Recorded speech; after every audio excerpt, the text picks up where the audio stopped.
এটা আমার পক্ষে খুবই ভালো হলো যে দিদি প্রথম প্রচার করে চলে গেলেন। মানে তার পরবর্তী প্রচার আমরা এই বড় মাত্রায় নিয়ে যেতে পারবো। দিদির এই প্রচার মানুষ আগে শুনবে, তারপরে ভুলে যাবে।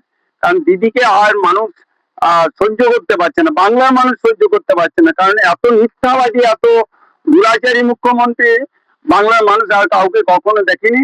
যে দিদি বাংলায় একটা সিন্ডিকেটের রাজত্ব দিয়েছে, যে দিদি বাংলার শিক্ষা, স্বাস্থ্য পরিষেবাকে নষ্ট করেছে, যে দিদি বাংলার প্রশাসনকে কাজে লাগিয়ে দলদাসে পরিণত করে বাংলার মানুষের গণতান্ত্রিক অধিকারকে আজকে কেড়ে নিয়েছে, সেই দিদির জনসভায় যাই করুক না কারণ লোক দেখতে যাবে। কিন্তু দিদি এবারে বাংলা থেকে বিদায় নেবে, বিজেপির তৃণমূলের বিদায়, বিজেপির আর আগমন হবে।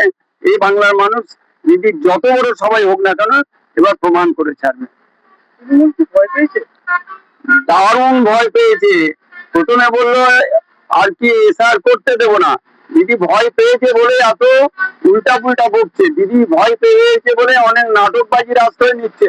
অতএব এই ভয় দিদিকে এবছর বিসর্জনের সেই জায়গায় নিয়ে যাবে।